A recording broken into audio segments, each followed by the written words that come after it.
இன்று வேதாகம பகுதியாக ஆதியாகமம் 21ஆம் அதிகாரம் 14ஆம் வசனத்திலிருந்து 20ஆம் வசனம் வரைக்கும் வாசிக்க கேட்போம். ஆபிரகாம் அதிகாலையில் எழுந்து அப்பத்தையும் ஒரு துருத்தி தண்ணீரையும் எடுத்து ஆகாருடைய தோளின் மேல் வைத்து பிள்ளையையும் ஒப்புக் கொடுத்து அவளை அனுப்பிவிட்டான். அவள் புறப்பட்டு போய் பெயர்செபாவின் வனாந்தரத்திலே அலைந்து திரிந்தாள். துருத்தியிலிருந்த தண்ணீர் செலவழிந்த பின்பு அவள் பிள்ளையை ஒரு செடியின் கீழே விட்டு, பிள்ளை சாகிறதை நான் பார்க்க மாட்டேன் என்று எதிராக அம்பு பாயும் தூரத்திலே போய் உட்கார்ந்து சத்தமிட்டு அழுதாள். தேவன் பிள்ளையின் சத்தத்தை கேட்டார். தேவதூதன் வானத்திலிருந்து ஆகாரை கூப்பிட்டு, ஆகாரே, உனக்கு என்ன சம்பவித்தது? பயப்படாதே, பிள்ளையிருக்கும் இடத்திலே தேவன் அவன் சத்தத்தை கேட்டார். நீ எழுந்த பிள்ளையை எடுத்து அவனை உன் கையினால் பிடித்து கொண்டு போ, அவனை பெரிய ஜாதியாக்குவேன் என்றார். தேவன் அவளுடைய கண்களை திறந்தார். அப்பொழுது அவள் ஒரு தண்ணீர் துறவை கண்டு போய் துருத்தியிலே தண்ணீர் நிரப்பி பிள்ளைக்கு குடிக்க கொடுத்தாள். தேவன் பிள்ளையுடனே இருந்தார். அவன் வளர்ந்து வனாந்தரத்திலே குடியிருந்து வில்வித்தையிலே வல்லவனானான். ஹல்லேலூயா. ஆகார் என்பவர் யார்? சாராளுடைய அடிமை பெண். அந்த அடிமை பெண்ணுக்கான ஒரு வாழ்க்கையாக தான் இந்த இடத்துல நம்ம பார்க்கிறோம். அவர்களுக்கு நல்ல ஒரு அடிமை பெண், எஜமானிக்கு ஏற்றாற் போல அவர்கள் எடுத்தப்பட்ட அடிமை பெண், எகிப்திலிருந்து கொண்டு வரப்பட்டவர்.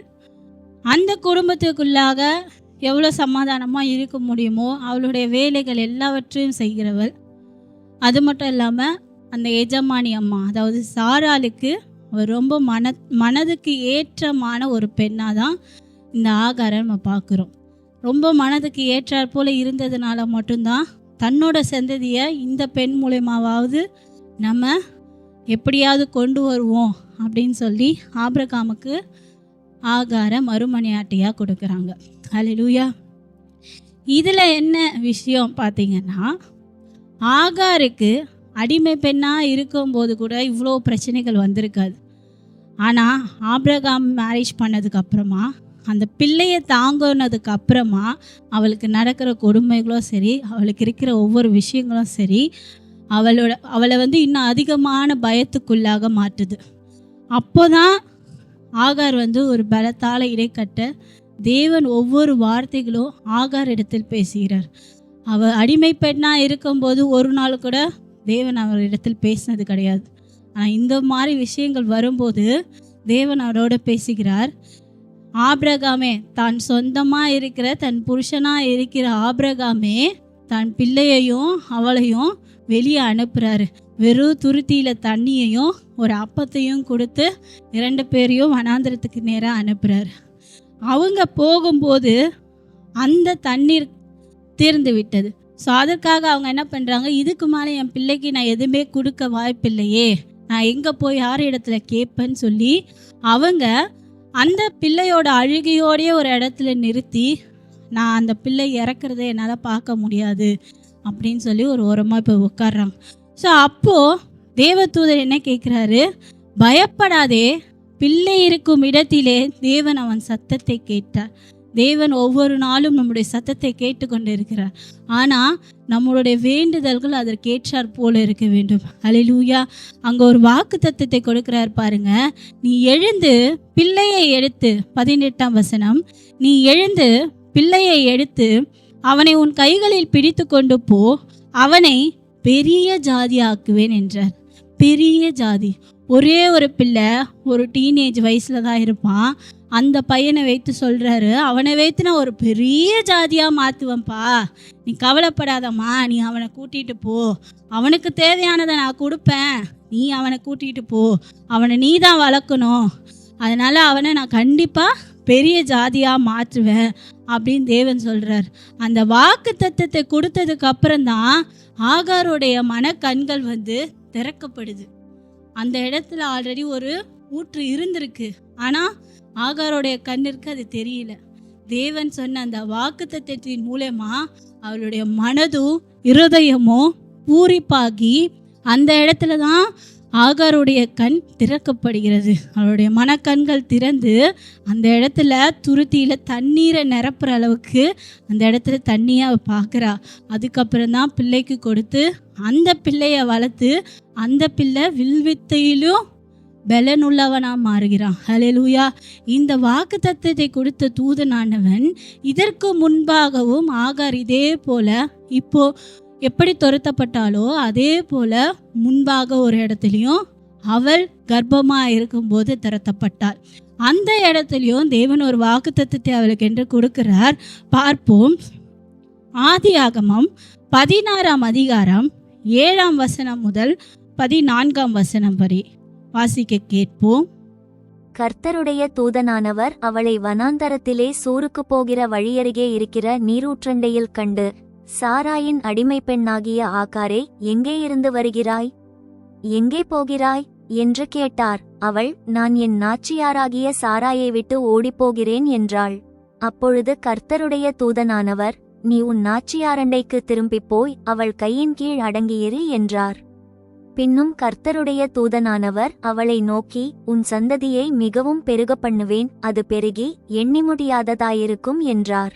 பின்னும் கர்த்தருடைய தூதனானவர் அவளை நோக்கி, நீ கர்ப்பவதியாயிருக்கிறாய், ஒரு குமாரனை பெறுவாய். கர்த்தர் உன் அங்கலாய்ப்பை கேட்டபடியினால் அவனுக்கு இஸ்மவேல் என்று பேரிடுவாயாக.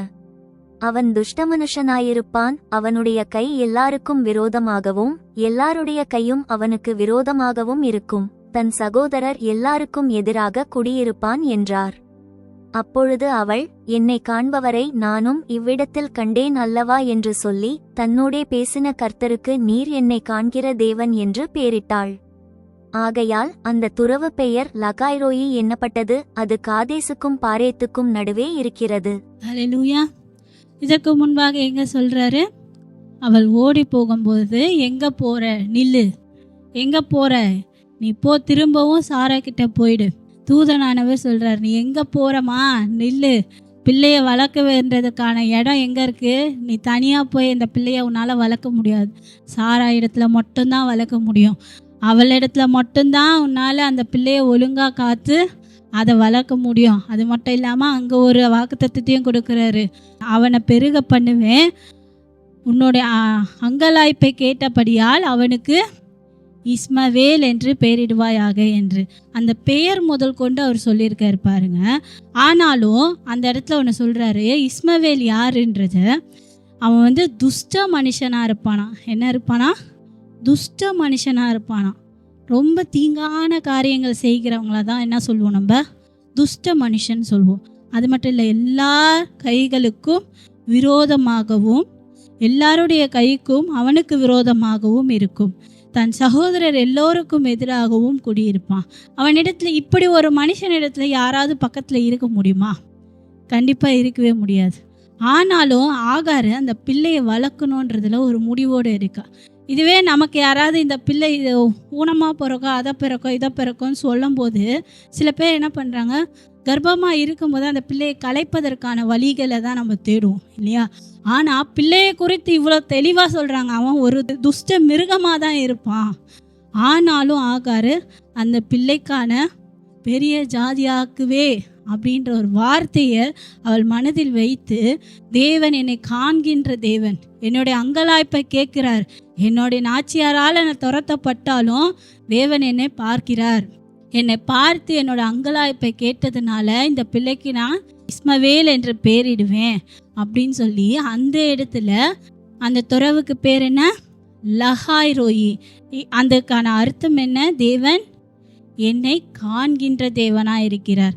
அதற்கு லகாய்ரோயி என்று பெயரிடுகிறார். அந்த லகாய்ரோயி பெயரிட்டதுக்கு அப்புறம் தான் அவங்க சாரல் இடத்திற்கு திரும்பவும் போகிறாங்க. அவங்க யோசிச்சிருப்பாங்க இல்லையா, திரும்பவும் அவங்க கிட்ட போனால் நம்ம கஷ்டம் தானே படணும், நான் என் பிள்ளையோட இங்கேயே நான் நல்லா இருந்துருவேனே, என் பிள்ளை பிறந்ததுக்கப்புறம் நான் அவனை நல்லா பார்த்துக்கலாம், ஏதாவது ஒன்று பண்ணி என் பிள்ளையை நான் பாதுகாப்பேனே, நான் ஏன் திரும்பவும் அவங்க இடத்துல போகணும் அப்படின்ட்டு நினச்சிருக்கலாம். ஆனால் தேவனுடைய சித்தம் என்ன?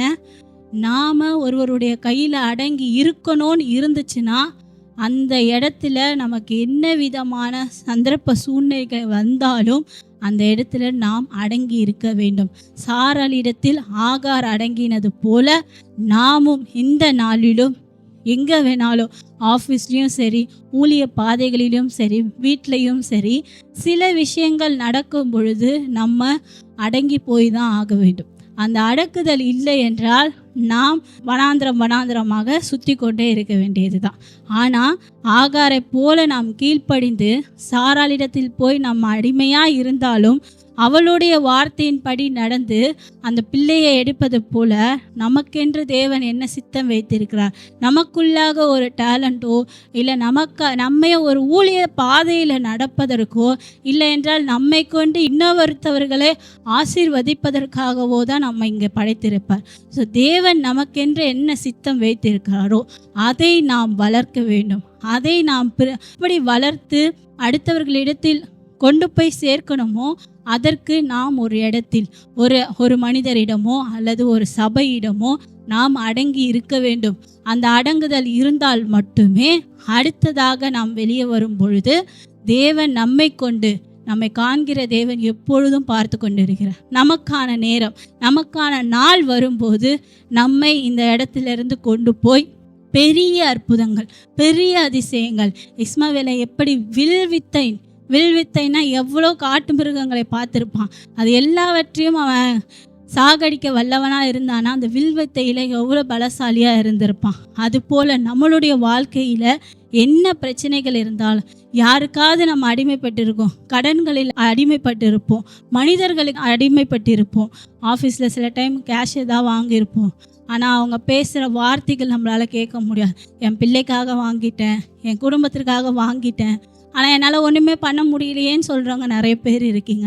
தேவன் உங்களை பார்த்து என்று சொல்லியிருக்கார், அடங்கி இரு.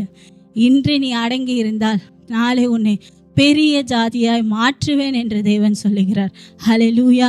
நாம் இந்த நாளிலும் ஒவ்வொரு வார்த்தைகளை சொல்லி ஆகாரை போல நான் அடிமை பெண்ணாக இருந்தாலும் ஏழ்மையாக இருந்தாலும் தேவன் என்னை உயர்த்துவார் என்று நம்பி தேவனை ஒவ்வொரு நாளும் ஜெபிக்கும் போது நம்மளுடைய சத்துருக்களை பார்க்காதீங்க. சத்துருக்கள் நம்ம இடத்தில் வரதான் நம்மளுடைய பலனும் நம்மளுடைய ஆத்மாவுடைய பலனும் அதிகமாய் மாறிக்கொண்டே இருக்கும். அதனால் பயப்படாதீங்க. நம் தேவன் பெரியவராக இருக்கிறார். ஆகார் ஏழ்மையாக இருக்கும்போதே தேவன் வரல, அந்த இடத்துலேருந்து துரத்தப்பட்டதுக்கு அப்புறம் தான் தேவன் வந்து பேசுகிறார். உங்களிடத்தில் பேச வேண்டும் என்றால் நமக்கு இக்கட்டான சூழ்நிலை ஏதாவது ஒன்று வருதா, தேவன் நம்ம இடத்துல ஏதோ சொல்ல வராருன்றது அர்த்தம். அதனால் கூர்ந்து கவனிங்க.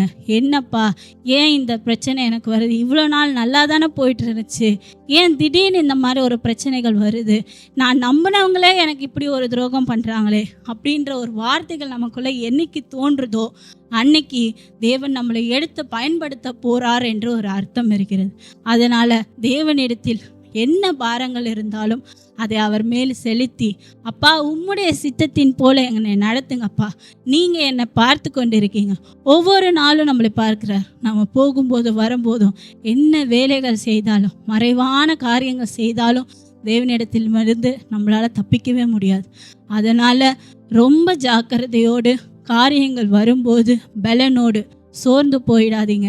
சோர்ந்து போகாமல் அந்த காரியங்களை எதிர்கொண்டு காரியங்களை ஜெயிக்க தேவனோடு இருந்து, சத்ருவாக இருந்தாலும் சரி, மனிதனாக இருந்தாலும் சரி, துஷ்ட மிருகமான இஸ்மவேல் போல ஜனங்கள் எழும்பினாலும் சரி, தேவனை கொண்டு இயேசு கிறிஸ்துவின் நாமத்தை கொண்டு அதை நாம் ஜெயம் எடுப்போம்.